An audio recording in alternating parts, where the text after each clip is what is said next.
அனைவருக்கும் உங்கள் ரமண ரவியின் இனிய காலை வணக்கங்கள். Shankar Ganesh the legend. என்ன சார் ஆரம்பிச்சுட்டு அப்படியே விட்டுட்டீங்க அப்படின்னு சொல்லிட்டு நிறைய பேர் கேட்பீங்க. உண்மையிலேயே ரொம்ப கஷ்டமாக தான் இருக்குது. ஏன்னா நிறைய டிவோஷனல் பண்ணுறேன். அதுவும் அவரோட சன்னோட தான் பண்ணிகிட்ருக்கேன். அவர்கிட்டயே சொல்வேன், உங்கள் அப்பாவோட சாங்ஸ் பண்ண ஆரம்பிச்சிருக்கோம், உங்கள் கால் ஷீட் வேணும், ஜஸ்ட்டு நீங்களும் நானும் அப்பாவோட சாங்ஸ்லாம் கொஞ்சம் அனலைஸ் பண்ணலாம் அப்படின்னா, சரி சார் சரி சார்னு சொல்லுவார். டிவோஷனல் போக ஆரம்பித்தோம்னா காலையிலேருந்து சாயங்காலம் வரணும் அதுலேயே முழுகிடுறோமா, அப்புறம் அவங்க அப்பாவோட சாங்ஸை பற்றி பேசுகிறதுக்கு டைமே இல்லை. நானும் பார்க்குறேன் அவரோட வீட்டுக்கு போனால் அந்த சாங்ஸ் பெண்டிங் சாங்ஸ் தான் ஞாபகம் வருது.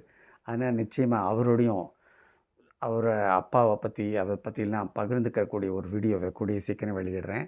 இப்போ தற்சமயம் நம்ம சங்கர் கணேஷ் ரெட்டையர்கள் நீங்கள் நிறைய பேர் கேள்விப்பட்டிருப்பீங்க. சங்கர் கணேஷ் அதில் சங்கருங்கிறவர் இறந்து போயிட்டார். கணேஷ் மட்டும்தான் இப்போ இருக்கார்.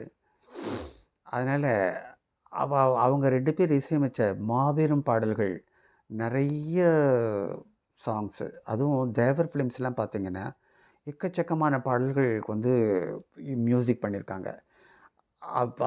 அதுக்கு நீ சொன்னாப்புல போட்டோம்னா 4-5 எத்தனையோ எபிசோடே போகும்.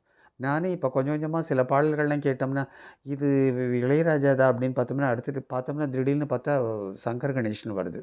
அந்த இதய தாமரை சினிமா அதெல்லாம் கூட அப்படி தான் நான் ஏமாந்து போனேன். இளையராஜான்னு நான் நினச்சிட்ருந்தேன். ஒரு காதல் தேவதை சாங்கு. இதை அடிக்கடி நான் மென்ஷன் பண்ணுவேன் அவர்கிட்ட. சங்கர் கணேஷ் சாரோட பையன் அவர்கிட்ட சொல்லுவேன். இப்போது சங்கர் கணேஷ் அப்படின்னு ஒன்னே எனக்கு 2-3 வாரமாக அந்த ஓல்ட் இஸ் கோல்டுன்னு ஒரு ப்ரோக்ராம் ஒன்று பண்ணுறேன். அதில் எனக்கு பிடிச்ச சாங்ஸ் எல்லாம் யூடியூப்லேருந்து செலக்ட் பண்ணி வெளியிடுறேன். அதில் இப்போ சமீபமாக 2-3 நாளாக தொடர்ந்து சங்கர் கணேஷ் வாரமான்னு கேட்கக்கூடிய லெவலுக்கு தொடர்ந்து சாங்ஸ் போட்டுட்ருக்கேன். எனக்கு பிடிச்ச சாங், ஏன் உங்களுக்கு பிடிச்ச சாங், நம்ம எல்லாருக்குமே பிடிச்ச சாங். ஃபஸ்ட்டு நிகழ்ச்சிக்கு போகலாம். கண்ணன் வருவான் அப்படின்னும்போது லக்ஷ்மி ஜெய்சங்கர் 2 பேரும் ஃபேராக நடிச்சிருப்பாங்க. முத்துராமன் நடிச்சிருப்பார். எல்லா சாங்ஸுமே நல்லாயிருக்கும். அப்போல்லாம் பாருங்கள், ஒரு சாங் நல்லா இருந்ததுன்னா அது டிஎம்எஸோ பி சுசிலோ பாடியிருந்தா அவங்க 2 பேருமே அவங்க ஒரு தடவை பாடுவாங்க. அது பேத்தாஸில் இருக்கலாம், உள்ள உற்சாகமாக பாடுறதா இருக்கலாம். அப்போ அந்த மாதிரி ஒரு நல்ல இருந்தது. அவங்க 2 பேரோட குரலில் கேட்கக்கூடிய ஒரு பாக்கியம் கிடைச்சது. இப்போ ஒரு தடவை கேட்டாலே நல்லா இல்லை. அதனால தான் கொடுக்கறது இல்லையோ என்னமோ தெரியல எனக்கு.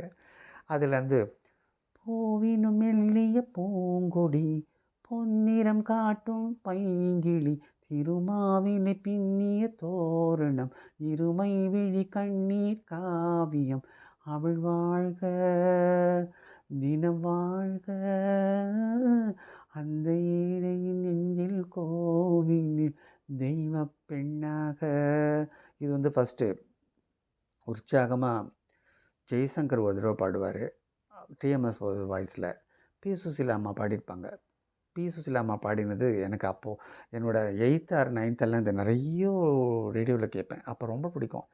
ஓடும் மேகம் ஓடினால் தேடும் நெஞ்சம் தேடலாம், தேடும் நெஞ்சம் திரும்பினால் செல்லும் மேகம் திரும்புமோ, ஒரு பக்கம் பார்த்தால் கற்பனை, மறுபக்கம் பார்த்தால் அற்புதம், அதை முற்றும் பார்க்கும் முன்னமே ஏன் மூடச் சொன்னாய் தெய்வமே, பூவினும் மெல்லிய பூங்கொடி, பொன்னிறம் காட்டும் பைங்கிளி, திருமாவிலை பின்னிய தோரணம், இருமை விழி கண்ணீர் காவியம், அவள் வாழ்க தினம் வாழ்க, அந்த ஏழையின் நெஞ்சில் கோவில் தெய்வ பெண்ணாக.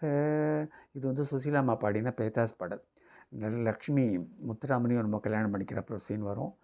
ஜெய்சங்கரோட லவர் அவரோட ஃபோட்டோ கிட்ட நின்றுட்டு அவள் அவள் வாழ்கன்னு சொல்லிட்டு அந்த கண்ணில் இருக்க தண்ணியை துடைச்சிட்டு இருக்கும்.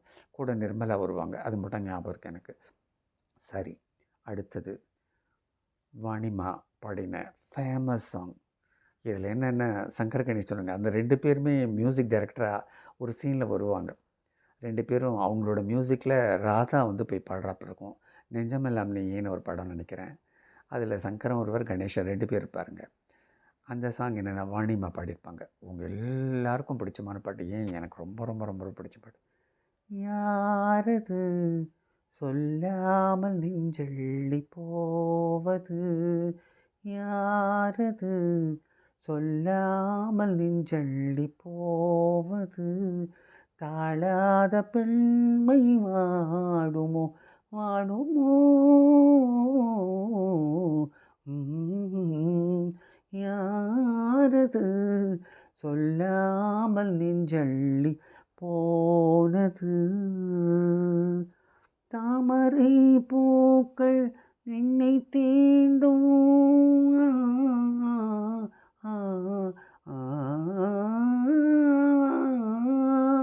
தாமரை பூக்கள் என்னை தீண்டும் நேரமேவா பூவிதழ் ஓரம் லல்லலாலல் லல்லலாலலல்லலல். ரோஜாக்கள் பூமேடி சீரும் பார்த்தாலும் போதை தரும். யாரது? யாரது? சொல்லாமல் நெஞ்சள்ளி போனது. அவ்வளோ அழகான மியூசிக். அந்த மியூசிக்கோட ராதா ரெக்கார்டிங் ரூமில் அந்த பாடும்போது நடுவில் மோகனை நினச்சி ஒரு கனவு சீன் மாதிரி எடுத்திருப்பாங்க. Super duper hit song. இன்னைக்கில் இது இந்த சாங்கெல்லாம் ராத்திரி வேளையில் கேளுங்க. அதனால தான் நான் ஓல்டி ஸ்கூலில் கூட ராத்திரி இந்த சாங்ஸ்லாம் என்னோடய ஃப்ரெண்ட்ஸ் வட்டாரத்துக்கு அனுப்புவேன். இதை மிஸ் பண்ணாமல் கேளுங்கன்னு சொல்லிகிட்ருப்பேன். ரொம்ப சூப்பர் டூப்பர் ஹிட்டு. அடுத்தது நம்ம எல்லாருக்கும் பிடிச்சமான பாடல் சம்சார மின்சாரம் படத்தில். கட்டி கரும்பே கண்ணா கண்ணம் சீவந்த மன்னா நீ இங்கு வந்த நேரம் சொந்தம் எல்லாம் தூரம் ஏனென்று கேட்க யாரும் இல்லை வாவென்று சொல்ல யாரும் இல்லை. கட்டி கரும்பே கண்ணா. வைரமுத்து சாரோட வரிகள் வாணிமா பாடியிருப்பாங்க. சினிமாவில் லக்ஷ்மி பாடுறாப்புல ஒரு சீன் வந்திருக்கும். சூப்பர் டூப்பர் பாட்டு. ஏவிஎம்மோட சாங்கு. இது அந்த சோகத்தை பிழிஞ்சி பாடினதுனால இதுக்கு நேஷ்னல் அவார்டு கிடைச்சது இந்த பாடலுக்குன்னு நினைக்கிறேன். இது சங்கர் கணேஷ் சாரோட அடுத்த ஒரு சூப்பர் டூப்பர் ஹிட்டு. அடுத்தது கேட்கவே வேண்டாம்.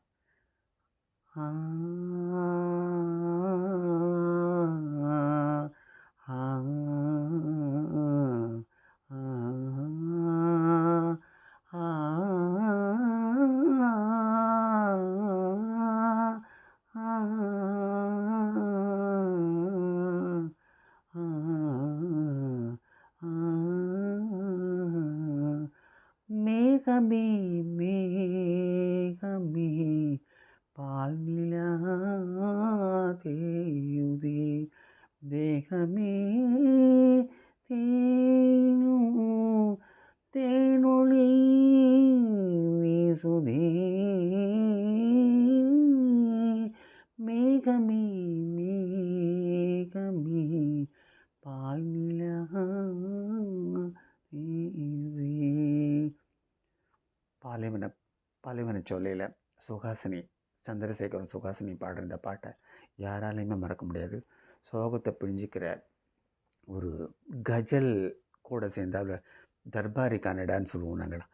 அது மாதிரி நிறைய தந்தியில்லா வீணை சுகம் தருமா தனிசா தனிசப்பா நிறைய நாள் வரும் வேளையில் பூக்கு சுயம் வரமோ பாவையிலாங்கோ ஆலங்களோ.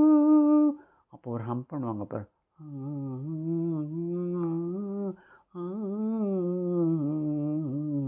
அவ்வளோ அழகாக இருக்கும். அது மாதிரி சொல்லிக்கிட்டே போகலாம். நம்ம இன்னொரு எபிசோடில் திருப்பியும் சங்கர் கணேஷ் சார் மியூசிக்கை நம்ம அடுத்த எபிசோடில் இதே மாதிரி ஒரு 4-5 சாங்ஸை உங்கள்கிட்ட அடிக்கடி பகிர்ந்துக்கிறேன். அப்போ தான் உங்களுக்கும் இந்த சாங்ஸ் எல்லாம் கேட்கணும்னு தோணும். அடுத்த எபிசோடில் நம்ம வேறு புது பாடல்களை பார்க்கலாம். அதுவரையில் உங்கள் எல்லார்கிட்டையும் விடைபெற்றுக்கிறது உங்கள் அன்பிற்கினிய ரமணா ரவி. பாய்.